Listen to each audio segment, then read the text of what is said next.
I would like to next introduce you to Terri Harris, Head of Media at FemTech Lab. Terri is the head of media and at the largest FemTech-focused media site, as well as supporting the first FemTech-focused accelerator, FemTech Lab.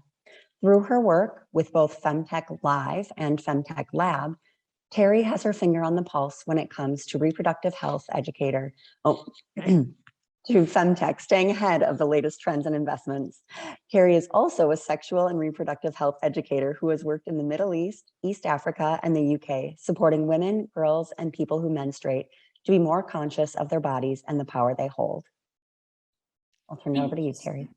Thank you so much for that introduction. I'm just going to try and share my screen. Really excited to speak with everyone today. Today I want to talk a little bit more generally about FemTech. So yeah, as I said, I'm the head of media at FemTech Lab, and I also work and manage FemTech Live, both part of the same thing. But if you don't know us, FemTech Lab is Europe's first independent accelerator that supports FemTech startups get their product to market. Our program is completely customized to the startups that join, and we incorporate leading experts from across the digital health, tech, and FemTech space, as well as our superstar alumni from across the FemTech space as well. So to most people, FemTech Labs would seem to be an incubator for women's health innovation. But what we believe we as FemTech Lab and the FemTech space are much, much more than just women's health. When our co-founders, Katia and Karina, founded FemTech Lab over 18 months ago, they had a vision to unlock the blue ocean of female health and wellness for a fairer, better world. Ultimately, they saw the power that FemTech has to transform society, not just for women, but for everyone. And that's what I want to talk a little bit about today. If you know anything about FemTech Lab, you'll know our marketing and our brand uses a lot of terms like pack, movement, collective, revolution. And that's because at FemTech Lab, we fundamentally believe in the power that not only our startups and alumni have, but the whole industry within FemTech has to change healthcare, society, and the global landscape for women. But why do we choose these words? Well, what we found is that no matter what a FemTech startup is working on, whether they're hacking menopause, coming up with solutions for differences in ADHD, looking into endometriosis or breast cancer, in the end, all of these companies have one common mission, and that's to acknowledge women's unique needs and equalize the current health and societal landscape. Audre Lorde, the famous feminist, defined revolution not as a one-time event, but as always becoming vigilant for the smallest opportunity to make a genuine change in established outgrown responses. And that is how I see FemTech. Every single startup has found a niche solution or niche issue and is looking into that solution. And every time that startup gets into the space and focuses on that solution, they're reigniting that revolution, and they're really taking the opportunity to make a genuine change in the established and really outgrown health and medical space. And I could obviously talk for hours about the underserved elements of women's health, from research to funding to solutions, but I don't really think that's what FemTech is about. I think FemTech is about acknowledging those underserved issues and bringing solutions to the table. And I really think that we can see that from the successes that FemTech has had in 2021. So over the next 3 slides, I want to go through 3 significant changes that I've seen in my role at FemTech Lab and FemTech Live. And those 3 things I'm going to focus on are around the power FemTech has to bring attention to these under-researched and taboo topics, FemTech's strength in increasing data, as Samantha has just spoken about, and finally its ability to empower women to take autonomy over their own health and demand better health solutions. So firstly, let's have a look at how FemTech can bring attention to key topics. So I want to draw your attention to the following 2 statistics for comparison. So the first statistic is from a survey conducted by the menstrual health brand Lunette, and their survey showed that millennials and Gen Zers are completely shifting mindset and conversation when it comes to reproductive health. But the most interesting part of this study was that Gen Z are finding their period much less shameful and much less taboo. So I've been working with menstrual brands and in the menstrual health space since before Ida Tin declared FemTech. And I really believe that this huge shift between Gen Z and millennials is down to menstrual health innovation.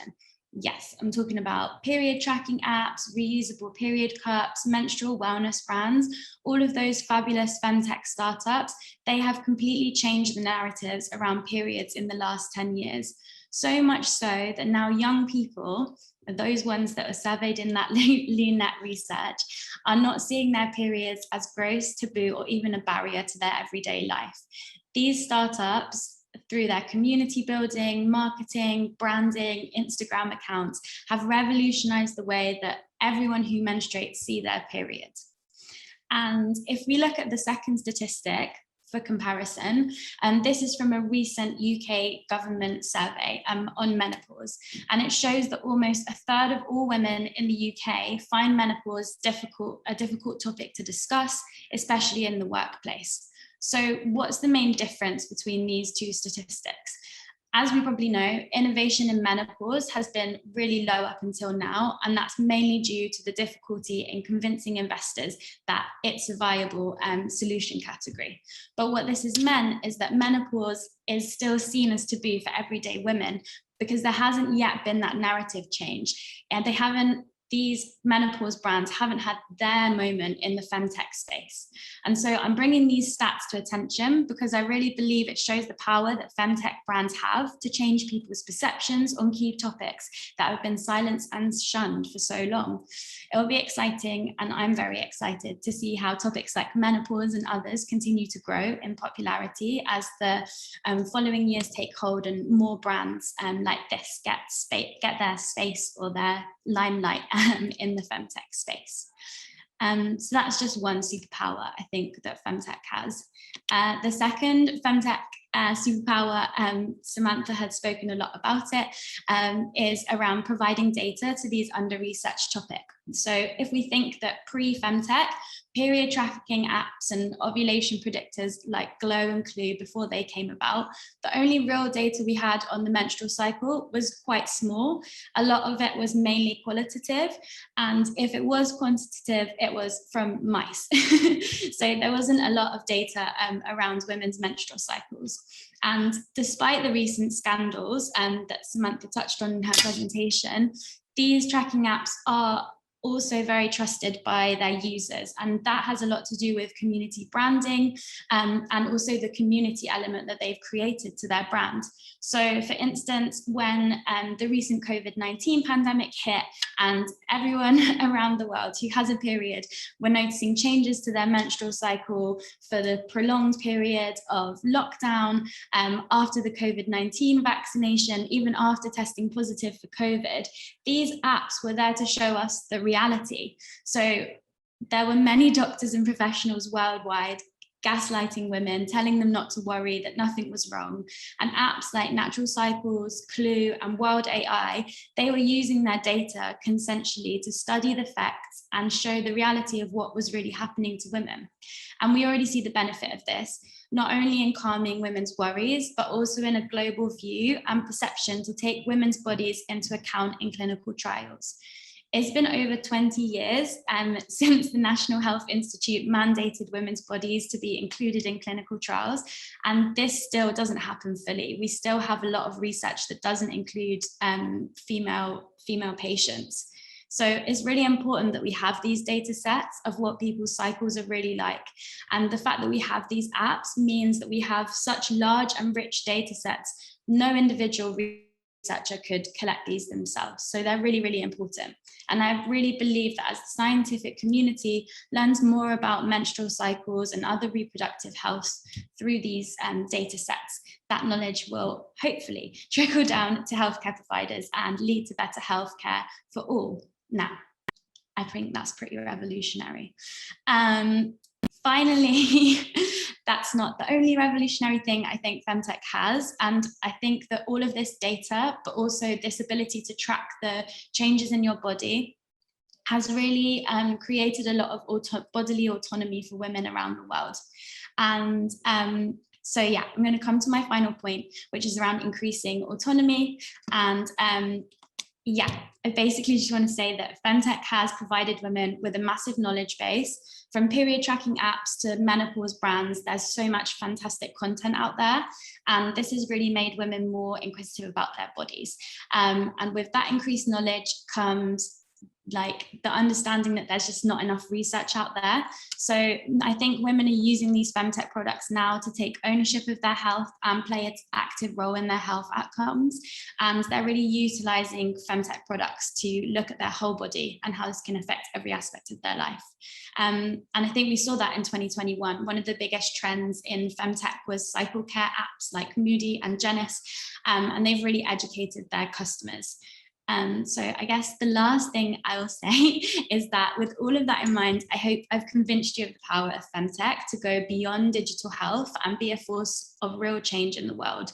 2021 has definitely been a big turning point for FemTech, but in my mind, 2022 will really be the year that FemTech rises. Thank you. Thank you, Terri. We did have one question for you. Someone was asking if you had read the recent studies pointing out that the COVID vaccine had no effect on menstruation. Yeah, from Natural Cycles. It was a really great report, but I think that without that kind of information out there, a lot of women were really concerned. So it's great that they were able to show that there was nothing wrong. Wonderful. Thank you so much. Thank you.